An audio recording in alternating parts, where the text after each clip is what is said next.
దేవునికి స్తోత్రం. ప్రభువునందు ప్రియులైన మీ అందరికీ మరోసారి యేసయ్య నామములో హృదయపూర్వకమైన వందనాలు తెలియపరుస్తున్నాను. ఈ సమయంలో మరోసారి దేవుడు మనకి ఇచ్చిన ఈ కృపను బట్టి కొద్ది నిమిషాలు మనం ఉదయకాలపు దేవుని ధ్యాన భాగాన్ని జ్ఞాపకం చేసుకుందాం. ఈ పూట దేవుని గురించి దావీదు పలికిన మాటలు, చాలా మాటలు ఉన్నాయి దేవుని యొక్క బైబిల్ గ్రంథంలో. ఈ పూట మన ఎదుట దేవుని గురించి దావీదు ఏం చెప్పదలుస్తున్నాడు అనే విషయాన్ని ధ్యానం చేసుకుంటున్నాం. ఈ భాగం కీర్తన గ్రంథం 11వ కీర్తన 4వ వాక్యంలో ఒక చక్కటి మాట మనం చూస్తాం. 11వ కీర్తన 4వ వాక్యంలో చక్కటి మాట వ్రాయబడిందండి. యెహోవా తన పరిశుద్ధ ఆలయములో ఉన్నాడు. యెహోవా సింహాసనము ఆకాశమందున్నది. గమనించండి, దావీదు ఎంతటి గొప్ప వ్యక్తి అంటే, ఈ రోజున మన ఆత్మీయ జీవితాలు దావీదు వలె ఉండటం చాలా ఆశీర్వాదకరం. దావీదు పని పాట లేకుండా దేవుణ్ణి వెంబడిస్తున్నటువంటి వ్యక్తి కాదు.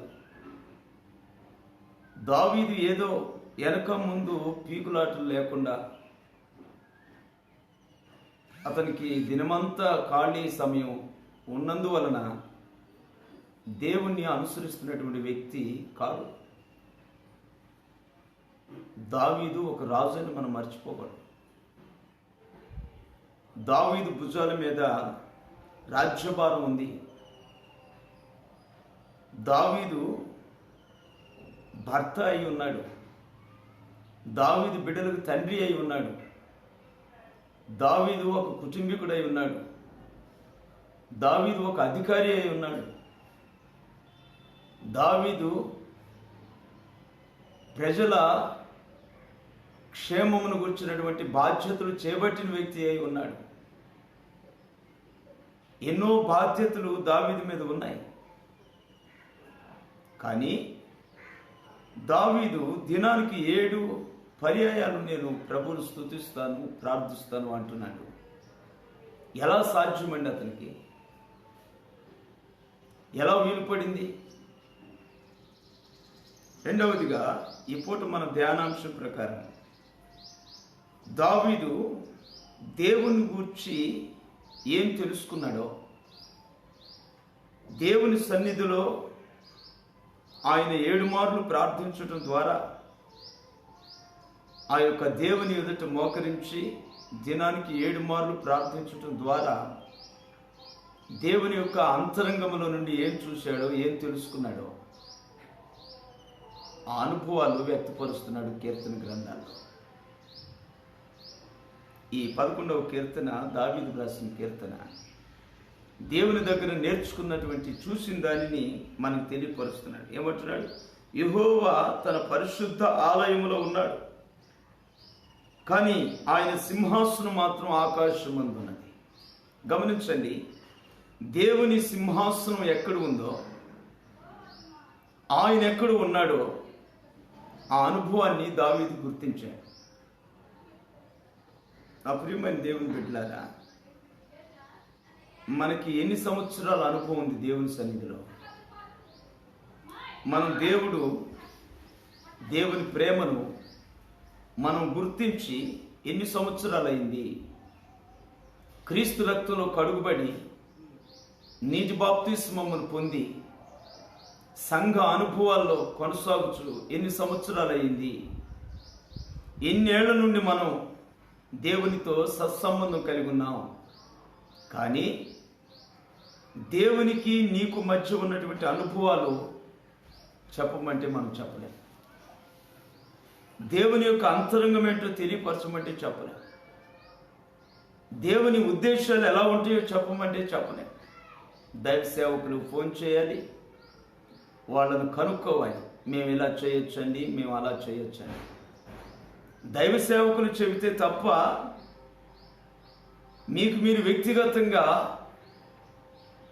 నేను ఆరాధిస్తున్న దేవునికి ఇది ఇష్టమవుతుంది, ఇది కష్టమవుతుంది అనేటువంటి జ్ఞానం గ్రహింపు లేనటువంటి భక్తులు ఈ రోజున సంఘం నడిపించబడతా ఉంది. నా ప్రియులారా, ఈ ఉదయకాలం మనం గమనించవలసిన సత్యం ఏమిటంటే, దావీదు భక్తి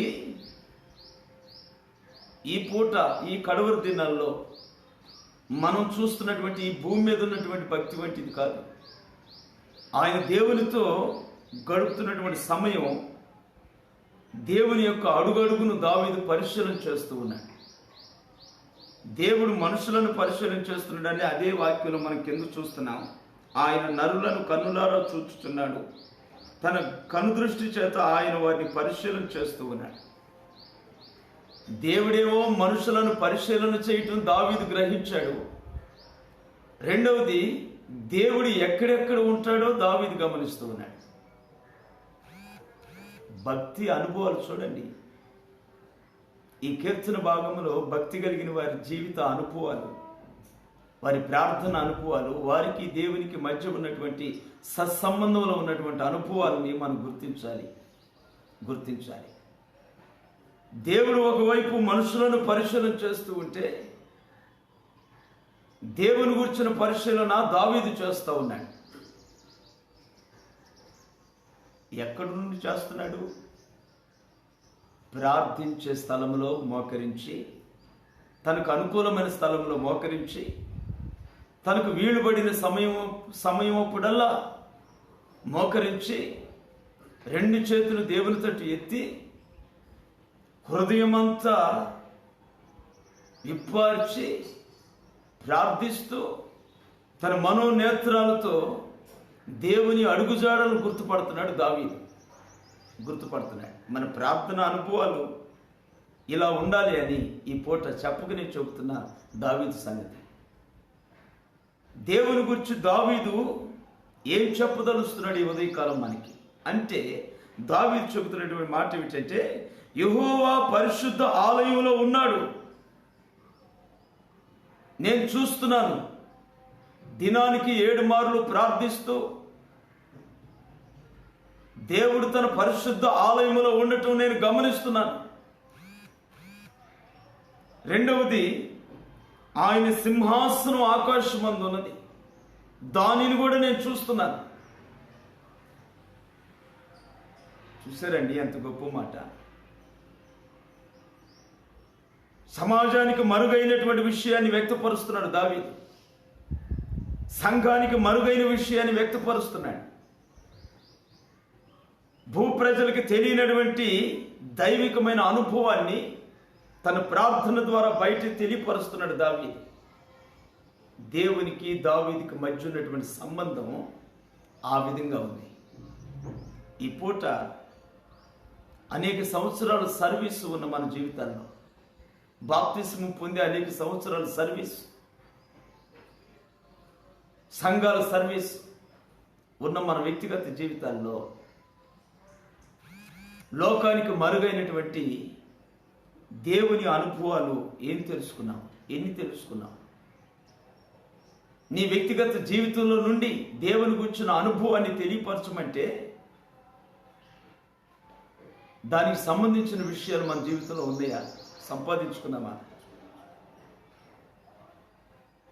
పేరుకు క్రైస్తవులుగా, విశ్వాసులుగా, దైవ సేవకులుగా మనం సమాజంలో ఉన్నాం. కానీ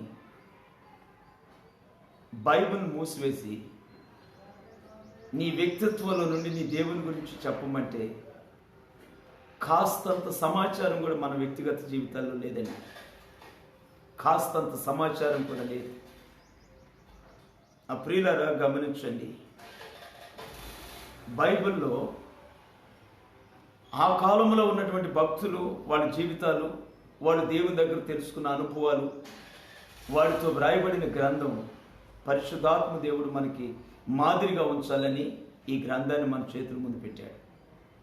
ఈ కడవరి దినాల్లో వ్యక్తిగతంగా దేవుని దగ్గర నీవు ఏ అనుభవాన్ని తెలుసుకుంటున్నావు? రాబోతున్న తరానికి నీ యొక్క వ్యక్తిగత సొంత అనుభవంలో నుండి దేవుని గురించి ఏం చెప్పదలుస్తూ ఉన్నావు? ప్రశ్నించుకోండి. ఇప్పటి వరకు దేవుని గురించినటువంటి సమాచారం నీవు సొంతగా సంపాదించింది లేకపోతే ఇక మీదట సంపాదించేదానికి ప్రార్థించండి. లోకంలో మన ఇల్లు వాకిళ్ళు కొరకు, సంపాదనల కొరకు, బిడ్డల కొరకు, ప్రయోజనాల కొరకు, ఈ లోక సంబంధమైన జీవితానికి అవసరమైన ప్రతి వాటి కొరకు మనం ప్రార్థన సమయాన్ని వ్యర్థపుచ్చుకునే దానికంటే మిగిలి ఉన్న ఈ కొద్దిపాటి దినాలు ప్రభు త్వరగా రాబోతున్నాడు, మనకి పెద్దగా సమయం లేదని అనిపిస్తూ ఉంది మనసు. ఉన్నటువంటి కొద్ది సమయంలోనైనా దేవుని గుర్చినటువంటి లోకానికి మరుగై ఉన్న దేవుని గుర్చినటువంటి సంగతులను నీవు సంపాదించుకునే దానికి ప్రార్థించాలి. అప్పుడు నేటి సమాజానికి నీవు నేను ఒక మాదిరిగా ఉండగలుగుతావు. ప్రార్థన అంటే దేవునితో ముచ్చట, దేవునితో కలవటం, దేవునితో గడపటం, ఆయన అంతరంగాన్ని తెలుసుకోవటం, అదే ప్రార్థన. దావీదు దినానికి 7 మార్లు ప్రార్థించేసే వ్యక్తి తన వ్యక్తిగతంగా దేవుని దగ్గర ఏం తెలుసుకున్నాడు, ఏం చూశాడో చెబుతున్నాడు. దేవుడేమో పరిశుద్ధాలయంలో ఉన్నాడంట, ఆయన సింహాసనం మాత్రం ఆకాశమందున్నది. సింహాసనం ఆకాశమందుంది, ఆయన పరిశుద్ధ ఆలయంలో ఉన్నాడు. అంటే ఆయన సింహాసనం మీద లేడు. దేవుడు సింహాసనానికి హక్కుదారి, అర్హత కలిగిన వాడు. లోకంలో, సమాజంలో ఎలక్షన్లో గెలిచినటువంటి ఒక అధికారి 5 ఏళ్ల పాటు సింహాసనానికి ఎలా హక్కుదారో, దేవుడు యుగయుగాలు తరతరాలు ఆయన సింహాసన ఆసీనుడు, కానీ ఆయన సింహాసనం మీద లేడు. ఆయన సింహాసనం మీద కూర్చునే దానికి అర్హుడు, కానీ ఆయన సింహాసనం మీద లేడు. మరి ఎక్కడున్నాడు? దావీదు ప్రార్థనలో మనోదృష్టితో చూసి చెబుతున్నాడు మనకి ఉదయకాలం. ఆయన పరిశుద్ధ ఆలయంలో ఉన్నాడు. ఈ పరిశుద్ధాలయం ఎలాంటిది? ఎక్కడ ఉండే ఆలయం ఇది? దీని గురించి మరికొంతమంది వాళ్ళు తెలుసుకున్నటువంటి విషయాన్ని మనం చూద్దాం. నిర్గమకాండం 25వ అధ్యాయం. నిర్గమకాండం 25వ అధ్యాయం 8వ వాక్యాన్ని మనం చూస్తూ ఉన్నప్పుడు, నిర్గమకాండం 25 8వ వాక్యంలో ఓ చక్కటి మాట వ్రాయబడి ఉందండి. నేను చదువుతున్నాను, మీరు వినండి. నేను వారిలో నివసించున్నట్లు వారు నాకు పరిశుద్ధ స్థలమును నిర్మింపవలెను. దేవుడే స్వయంగా దైవ సేవకులైన మోషేకి చెబుతున్న మాట. దైవ సేవకులైన మోషేకి దేవుడు చెబుతున్నాడు, నేను వారిలో నివసించాలి కనుక వాడు నాకు పరిశుద్ధ స్థలాన్ని నిర్మించమని చెప్పు. ఎవరండి వాళ్ళు? ఎవరిలో నివసించాలని దేవుడు కోరుకుంటున్నాడు? తన ప్రజలైనటువంటి ఇశ్రాయేలీల మధ్య. అనగా ఇశ్రాయేలీలు అంటే వాళ్ళు ప్రత్యేకమైన రూపురేఖలు కలిగిన వాళ్ళని కాదు, వాళ్ళు మన వంటి వాళ్ళే. దేవుడు మనుషుల మధ్య నివసించడానికి ఇష్టపడుతున్నాడు. మనుషుల మధ్యే ఆయనకంటూ ఒక పరిశుద్ధ స్థలమును, పరిశుద్ధ ఆలయమును నిర్మించమంటున్నాడు ఆయన. ఇప్పుడు దావీదు మాటల ప్రకారంగా దావీదు ఏం చెబుతున్నాడండి? యెహోవా పరిశుద్ధాలయములో ఉన్నాడు, ఆయన సింహాసనం ఆకాశమందు ఉంది. సరే, సింహాసనం విషయం కాదు, ఆయన పరిశుద్ధాలయంలో ఉన్నాడు అని దావీదు చెబుతున్నాడు. ఆ పరిశుద్ధాలయం ఏమిటి, ఎక్కడ అంటే ఆ పరిశుద్ధాలయం ప్రజల మధ్య, దేవుడు ఉన్నటువంటి పరిశుద్ధ ఆలయం ప్రజల మధ్య ఉన్నటువంటి ఆలయం. ప్రజలు ఏర్పాటు చేసిన పరిశుద్ధ స్థలంలో దేవుడు నివసిస్తున్నాడు. సింహాసనం ఆకాశమందు ఉంది, ఆయనేమో ప్రజల మధ్య సంచరిస్తూ ఉన్నాడు. ఈ మాటలో మనం ఏం తెలుసుకోవాలంటే దేవుడు తన కేటగిరీకి సంబంధించినటువంటి సింహాసనము కంటే కూడా నిన్ను నన్ను ప్రేమిస్తున్నాడు అని తేటగా ఈ ఉదయకాలం ఈ వాక్యం ద్వారా నీవు నేను తెలుసుకోవలసినటువంటి నగ్న సత్యం.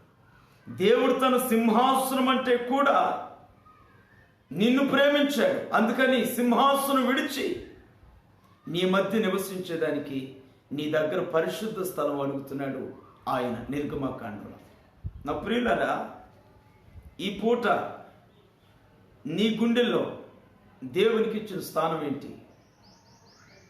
నీవు నీ దేవునికి ఏ విధమైన స్థానం ఇచ్చావు?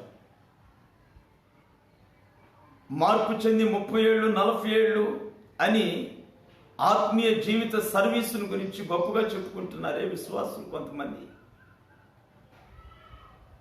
మేము ఇన్నేళ్ల నుండి సేవ చేస్తూ ఉన్నాం, మాది సేవకుల కుటుంబం, మా తాతలు సేవా జీవితంలో ఉన్నవాళ్ళు,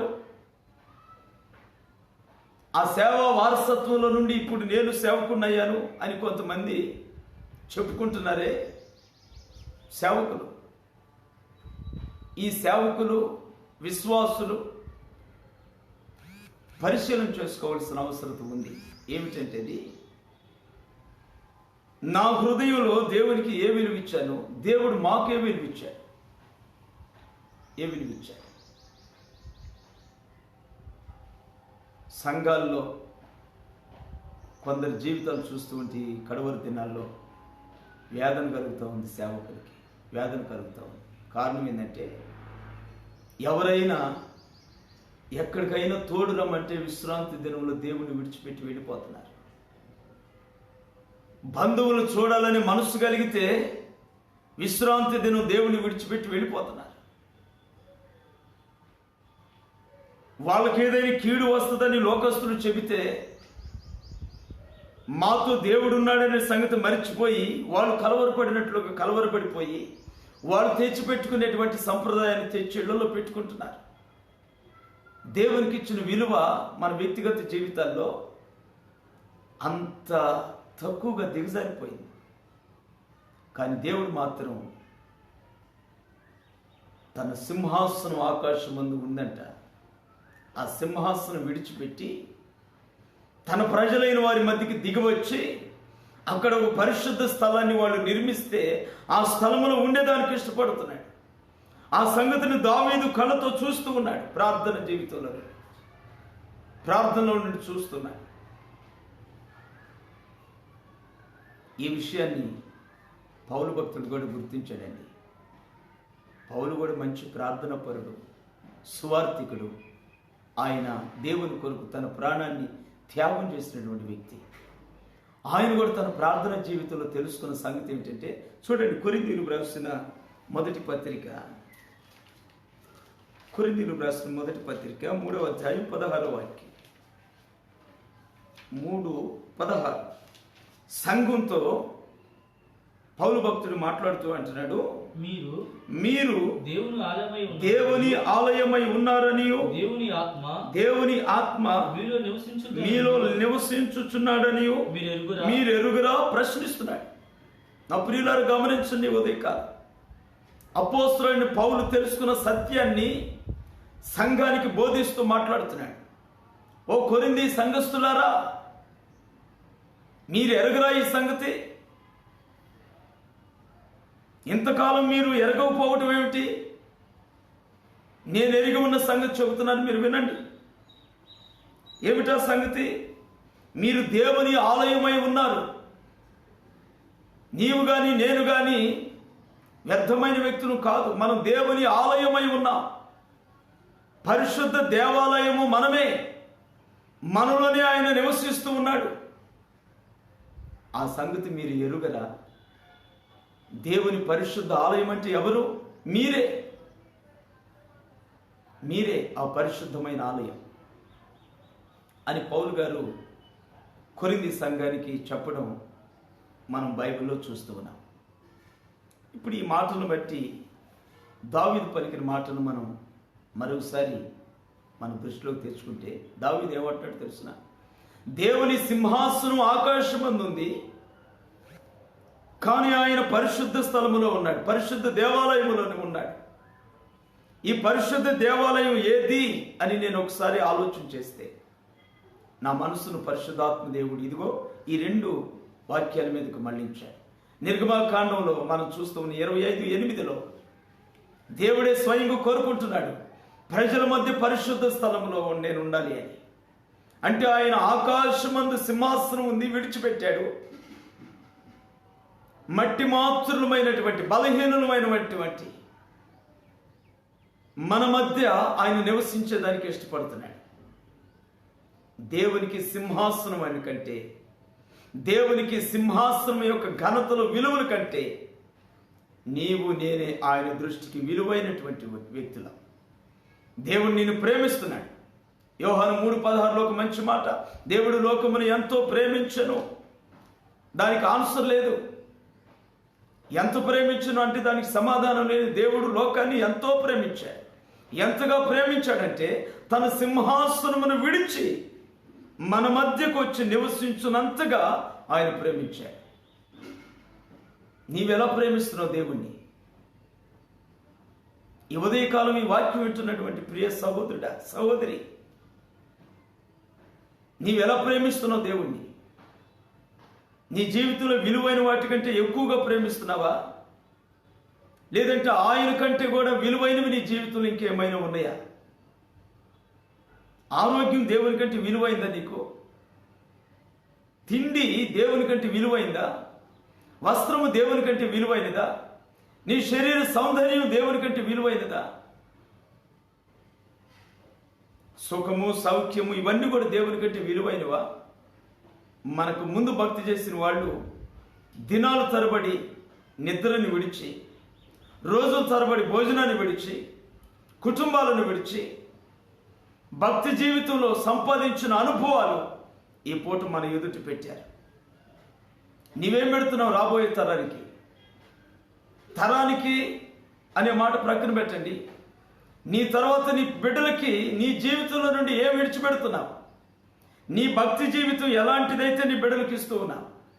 నీ భక్తి ఎలా ఉందో అదే భక్తి నీ బిడ్డలు నేర్చుకోబోతున్నారు. రేపు అదే భక్తి నేర్చుకోబోతున్నారు. నీ భక్తి దేవుని ఎదుట సరి అయినదైతే, నువ్వు దేవునికి ఇచ్చిన ప్రాధాన్యత విలువైనదైతే, ఆ తర్వాత నీ బిడ్డలు కూడా నీ దేవునికి ప్రాధాన్యత ఇచ్చేవాళ్ళు అవుతారు. నీవే దేవుని కంటే లోకములో ఉన్నవి విలువైనవని నువ్వు భావించినప్పుడు నీ పిల్లలు అంతకంటే ఘోరమైనటువంటి జీవితంలో జీవించే అవకాశాలు ఉన్నాయి. మనుషుడా, ఏమి విత్తుచున్నావో తిరిగి అదే పంట కోస్తావని వాక్యం చెప్పుకుని చెబుతున్న సత్యం. కనుక ఉదయకాలం నేను మీకు ఈ కొద్ది సమయంలో చెప్పే ఈ కొద్ది మాటల యొక్క సారాంశం ఏమిటంటే, దేవుడు మనల్ని ఎంత ప్రేమిస్తున్నాడో తేటగా ఈ కొద్ది మాటలు అర్థమైపోయింది మనకి. దావీదు తన ప్రార్థన జీవితంలో నుండి తన మనోనేత్రాలతో గుర్తించాడు ఒక సత్యాన్ని. ఏమిటా సత్యం అంటే, దేవుడు సింహాసనం మీద లేడు. మనకు తెలిసిన దేవుళ్ళు ఉన్నారు. ఒక్కొక్క దేవుడు ఒక్కొక్క ప్రాంతంలో కొలువైపోయి అక్కడే కూర్చొని ప్రజలు రమ్మంటున్నారు. అలాంటి దేవుడి దగ్గరికి వెండి బంగారాలు సకల సంపదలతో బయలుదేరి వెళుతున్నారు ప్రజలు. ఏదైనా మానుకుంటారు కానీ వాళ్ళ దేవుని దగ్గరికి వెళ్ళే పద్ధతులు మాత్రం మానుకోరు. వాళ్ళ దేవునికి ఇవ్వవలసినవి మానుకోరు. వాళ్ళు ఇవ్వకుండా మానరు. సింహాసనాన్ని విడవకుండా సింహాసనం మీద కూర్చొని నేను అడుగు క్రింద పెట్టను, మీరే నా దగ్గరికి రండి అని చెబుతున్న దేవుని దగ్గరికి కొంతమంది ప్రజలు అంత భయభక్తులు కలిగి అంతగా ప్రేమించి కుటుంబ సమేతంగా సకాలానికి సమయానికి వెళుతున్నారంటే జీవము కలిగిన దేవుని ఆరాధిస్తున్నాం నీవు నేను. ఆయన సింహాసనాన్ని ప్రేమించిన దేవుడు కాదు. సింహాసనమే నేను నా సింహాసనం మీద నుండి దిగను అనుకోలేదు. ఆయన సింహాసనమును విడిచి సిలువలోనికి దిగి వచ్చిన దేవుడు. ఆయన పేరు నజరేయుడైన యేసు. సింహాసనం విడిచి సిలువలోనికి దిగి వచ్చాడు. నీ కొరకు నా కొరకు ప్రాణం పెట్టి తిరిగి పునరుద్ధానుడై లేచి వెళ్ళిపోయాడు. మరలా తిరిగి రాబోతున్నాడు. దేనికో తెలుసునా? నిన్ను నన్ను తనతో పాటుగా సింహాసనం మీద కూర్చోబెట్టేదానికి ప్రభు త్వరగా రాబోతున్నాడు. నా ప్రియులారా, గుర్తించండి. ఉదయ కాలం దైవ సేవకునిగా మీకు నేను ఆనబెట్టి తెలియపరుస్తున్న మాట ఏమిటంటే, దేవుడు మన యొక్క క్షేమం ఆలోచిస్తూ ఉన్నాడు. దేవుడు మన యొక్క ఘనతను ఆలోచిస్తూ ఉన్నాడు.